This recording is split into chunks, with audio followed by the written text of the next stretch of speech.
Get your first warned weather forecast first.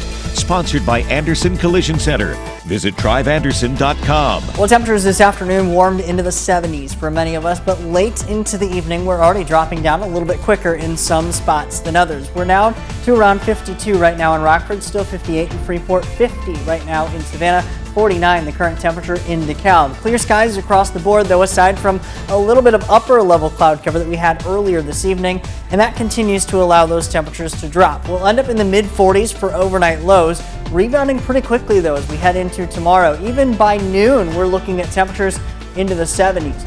Mid and upper 70s likely for the afternoon and into the early evening.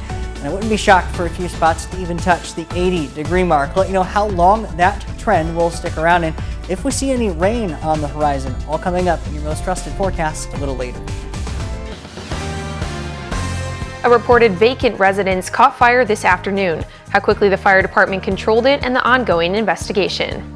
Plus an annual 5K for a former Rockford policeman, the overwhelming community support and his family's response. And the Halloween traditions are ramping up. How one local organization celebrates early with Trunk or Treat. Live from WTVO 17, this is Eyewitness News at 10. Good evening, I'm Rianne Weil. Thanks for joining us tonight. Before we get to those top stories, tonight a man is dead after he fell from a boom truck at the Rock County 4-H Fairgrounds. Police say they responded to a report that 2 people had fallen 10 feet during a demonstration of equipment at an event. Authorities say the boom was extended on one of the trucks. Officials say a man and a woman were transported to the Mercy Trauma Center in Janesville. The man was pronounced dead at the hospital and the woman received medical treatment for her serious injuries. Police say the name of the deceased will be released at a later date. Also in Janesville, police responded to a report of a 2-car crash with serious injuries on Highway 14 over the Rock River. Officials say a 58-year-old man in a car collided with a farm tractor that was pulling a large planting drill. The driver of the car was pronounced dead at the scene, but his passenger was transported to a nearby hospital with non-life-threatening injuries. The farm tractor operator did not have to receive medical treatment. Officials have not yet released the name of the deceased. The Rockford Police Department, or the Fire Department, responded to a residential structure fire at 1822 Reed Avenue this afternoon around 2 o'clock. When crews arrived, they found heavy fire coming from an attached garage that was spreading to adjacent structures. Crews say they were able to bring the fire under control in about 20 minutes. According to neighbors, the residence was reported to be vacant. No injuries were reported, and the cause of the fire is still under investigation. Another fire from today's driest conditions, this time in 2100 block of Harrison Avenue. Rockford Fire Department responded quickly to the scene. No further details have been released, but we are on top of this story and will bring you more information as we receive it. Next month marks 7 years since Rockford police officer Jaimie Cox was killed in the line of duty. Today, the Jaimie Cox Foundation hosted its 7th Memorial 5K fundraiser. Blake Dietz was at Roscoe Middle School to catch the event. Family, friends, and furry companions raced around Roscoe in support of the Jaimie Cox Foundation. Adam Cox started the nonprofit in 2019 to honor his cousin, Rockford police officer Jaimie Cox, who was killed while conducting a traffic stop 2 years prior. He says the support has been unbelievable. Each of our fundraisers, the 5K today, we're just blown away by the support, the ongoing support. People show up for Jaimie, and it allows us to do a lot of good through the Jaimie Cox Foundation in Jaimie's name. In total, 300 participants ran in the 5K. Among the highlights, the foundation made a $10,000 donation to the Rockton Police Association's Jaimie Cox Memorial Scholarship. Cox says the foundation continues to expand its reach. We've donated nearly $100,000 in the Rockford region to veterans, first responders, underprivileged youth, as well as organizations that support in our community. And we also have a scholarship offered to Hononegah High School seniors. We're really hoping to expand that through the Rockford region, through the Rockford schools, and that's one thing we'll be working on. Rockford police officer James Nachapasak was one of many runners from the department. He says honoring a fellow officer makes it even more special. It means everything, and then you have all these police officers and you have fire department getting together and doing the same thing together and honoring Jaimie. It's a great event. And when we're not running around the city, call the call and things like that, being able to do something like this is perfect. I enjoy seeing that other people recognize the kind of person Jaimie was. I'm just glad that everyone hops on board and recognizes all the good that he did, and now we can continue good in his name. Reporting in Roscoe for your home team, I'm Blake Dietz. Today, the Salvation Army of Winnebago County hosted a distribution day for local kids to shop coats that were collected over the past few months. 50 volunteers helped kids find the perfect coat for them to use this winter. All of the coats were clean, so even if they weren't brand new, community members and organizations helped clean and prep them to be perfect for distribution. Salvation Army volunteers say events like these show community members that there's a lot of people and groups in the area that are willing to provide help to those in need. Whole bunches of places just to help people as they come in to know what's in their community, what's available to help them. We have, as you know, and as the community listening knows, Rockford is a great community and very supportive, and we have a lot of great community partners who have come out today just saying, hey, we want to make sure people have everything they need, and they know that we're here to support them. Wandeline says the Salvation Army will be doing a Christmas distribution day in the middle of December as well, and they are always looking for more volunteers. Tonight, the Superhero Center for Autism held a trunk-or-treat event for families to come dressed up for Halloween and get some candy.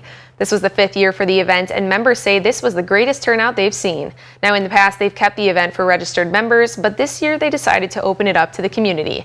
Some of the people who participated in opening up their trunks work specifically with the center to ensure that all kiddos and their family members can have a great time.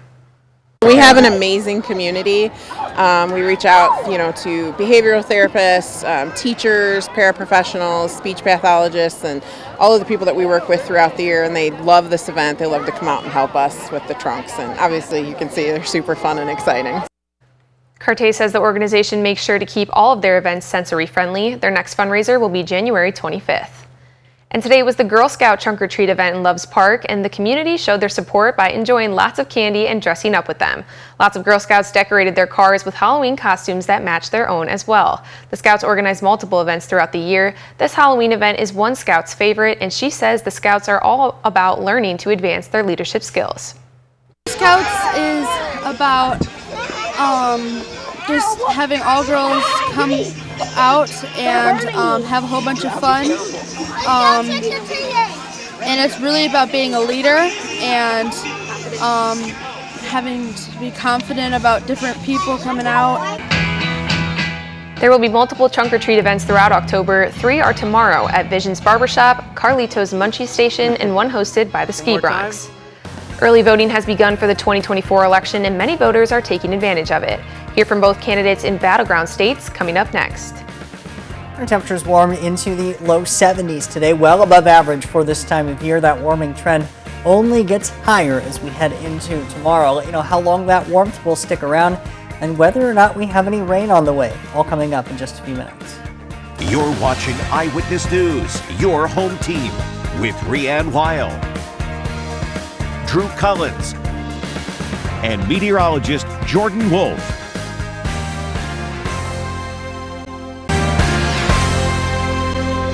Early voting is already underway in several states and begins today in Michigan. Both Vice President Harris and former President Trump traveled to Michigan on Friday, where polls show they are separated by less than a point. Voters can also cast early votes starting today in Nevada. Here's ABC's Perry Russum with the latest. Vice President Kamala Harris in Detroit trying to get out the vote early. Hey, Detroit! Early voting starting today in Detroit, statewide next week. Several states already seeing long lines. Georgia started early voting and they broke historic records in early voting. North Carolina started early voting, broke historic records in North Carolina. Now who is the capital of producing records? So we are going to break some records here in Detroit today. The singer and Detroit native Lizzo giving Harris some backup support today. You know, they say if Kamala wins, then the whole country will be like Detroit. Proud like Detroit. Resilient like Detroit. We're talking about the same Detroit that innovated the auto industry and the music industry. So put some respect on Detroit's name.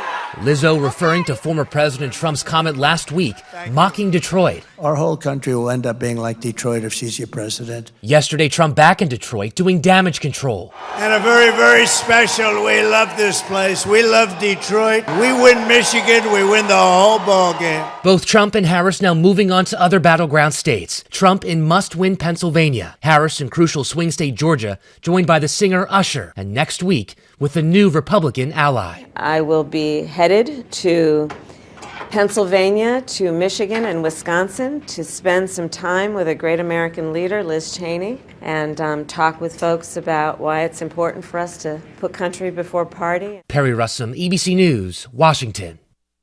To the weather now, where it felt beautiful out there in the low 70s with lots of sunshine. When we come back, meteorologist Jordan Wolf is in to tell us how long this warm stretch may last.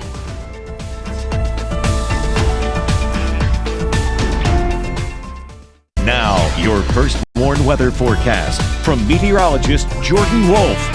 It was once again another warm day in the state line. Temperatures had made their way well into the 70s in a few spots and even getting into the low and mid 70s across the region. This is all because we had still southerly flow, and you can see where some spots even out to our west were a little bit warmer, reaching into the mid and upper 70s during the afternoon. Late into the evening, we're still holding on to now clearer conditions, and temperatures are starting to fall, although not all that quickly, even though we have clear skies overhead, as shown with our Mercy Health SkyTrack camera overlooking Beloit, Wisconsin. Despite those clear skies, we still have a little bit of lingering moisture, especially down near the surface and just the lower levels. Now, not enough to allow for much rain to develop, but it is keeping our temperatures a little bit on the warmer side. This time around, we're only dropping into the mid 40s for overnight lows. We're now sitting at 47 in Rockford, 56 still in Poplar Grove, 58 in Freeport, and 48 right now in Savannah. Some spots a little bit clearer and cooler than others, but nonetheless, we all will fall into the mid 40s more than likely for those overnight lows underneath continued clear skies.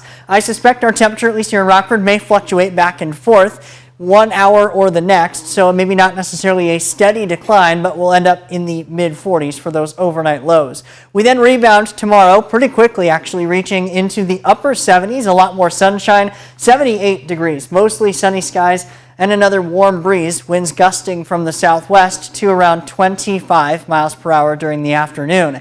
Now on to our dry conditions. It really has been a dry stretch over these last few weeks, and that was after a really dry start to September as well. So far, we have not really seen much of anything as far as rainfall in October, actually only a trace amount of rain. That's continuing to see at least a few days where we saw a trace amount of rain, but it's not actually technically counted as measurable rainfall, so we still have no measurable rainfall at the Rockford Airport throughout this entire month. That's more than 1.5 inches shy from where we normally expect that to be. Our last measurable rain was on September 24th, 3.5 weeks ago. Now we're at the second driest start to October through today's date. And it unfortunately does not look like we're going to see much in the way of rainfall here, at least over an extended period of time. Even ending into early next week, we have a few very slim chances, but nothing to bring us as much as meaningful rainfall to get us out of that drought that we continue to develop. High pressure overhead keeping our skies clear, and that is also going to continue that dry pattern as we head through these next few days, especially that warm pattern heading into next day or two with temperatures rising into the upper 70s. We do get a little bit of cloud cover coming in ahead of this next weather system into the early part of Monday and Monday evening, although we still have a lot of dry air down near the surface. So look what happens with these rain showers where the better moisture out to our west, whereas we are dry out to the east. So these rain showers almost fall apart by the time that they get here, and likely not going to be seeing much in the way of rainfall, if we even get any at all, likely holding under 1/10 of an inch for those rainfall totals. We have a secondary cold front that then comes in following that into early Wednesday morning,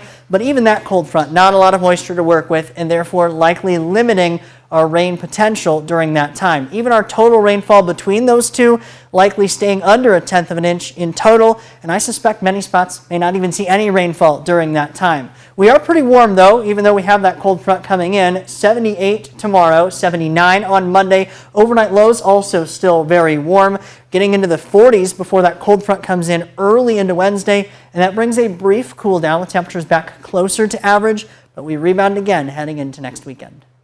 All right, thanks, Jordan. Well, Drew's in next at sports. He'll tell us if the Guilford girls flag football team was able to bring home a state championship trophy to Rockford.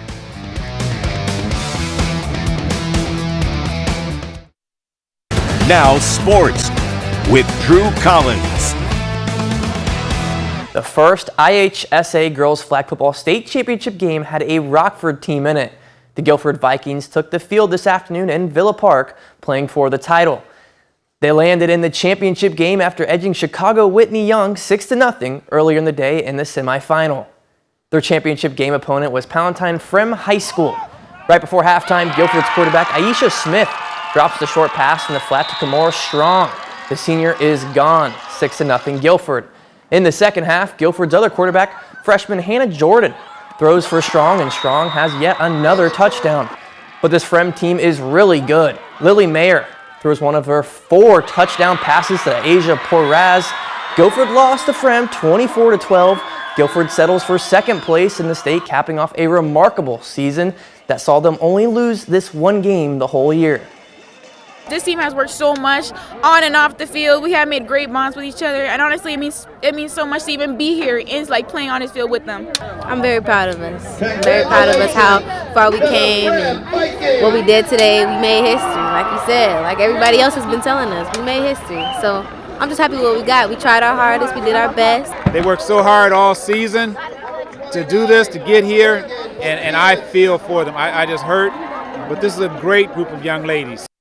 What a great weekend of boys football games continued this afternoon with this one between Harlem and Boylan. Harlem went to the air early. Nate Johnson throws to an open Cameron Schmittendorf, and he is gone. Look at him go, 80 yards for the touchdown. Harlem's second possession, Johnson passes again. This time he has Dwayne Broom. Broom makes a clean sweep to the end zone for a 70-yard touchdown. Harlem led 14-3. On the final play of the first half, Boylan looking to score, but throw it on your own risk because down there is Jackson Cook in the house, and he's busting through that front door. He gets the pick a yard deep in the end zone, and for the second time this season, Cook has a pick six that covers more than 100 yards. In the second half, the Titans come back. Quarterback Jaden Williams keeps it and runs it in for the touchdown. And in the fourth quarter, Anthony Lorenzo sweeps around the far end, and he'll go to the distance. Boylan grabbed the lead 24-21. But in the final minute, Johnson goes deep to Cook, who makes a leaping catch in Boylan territory. Then with 10 seconds to play, Johnson slings it over the middle to guess who? Jamani Muhammad, and he has it for the go-ahead and winning touchdown. Harlem wins 31-24, and the Huskies improve to 7-1, so that ties them with Hononegah and B North for first place in the NIC-10 with one conference game left. The IU Huskies hosted the Toledo Rockets for some more action. Opening drive, and Mr. Ontario Brown gets the Huskies in the Rocket territory, but takes this massive hit right here and would sit out majority of the game after that one. NIU couldn't reach the end zone, so they had to settle for this field goal. Toledo gets the ball, and John Richter is going to find some time here and sling this one 52 yards to Jerwan Newton for the TD. But unfortunately, this next field goal is the only other point scored by the Huskies today, so NIU falls to the Rockets 13-6 at home. And the Fighting Illini host the Michigan Wolverines in another Big Ten matchup. Altmaier runs play action. He tosses this one to Tanner Arkin to go up 13-0 over the Wolverines. Goal line, and Michigan would answer, but this would be their only answer and touchdown of the game. Illini up 13-7, and they put the icing on the cake with the QB sneak. Fighting Illini win 21-7 and will shift their focus to the Oregon Ducks next week. At the Boys State Golf Tournament today, Rockford Lutheran finished fourth as a team in Class 1A. Lutheran senior Jake Goosey was the top local finisher in 5th place. In Class 2A, Byron Davids Baker finished 27th. And in girls Class 1A, Lutheran finished in 8th place as a team. Stillman Valley's Amelia Dunseth was the top local individual. In 15th place in Class 2A, Boylan's Demi Hampelis was the top local finisher in 14th place. That's sports. We'll be right back. We still have clear skies tonight that'll allow our temperatures to drop back into the 40s, but a very warm stretch in the next couple days. Upper 70s, a brief cool down though for the middle of next week. That's our show. Thanks for joining us. Have a good night.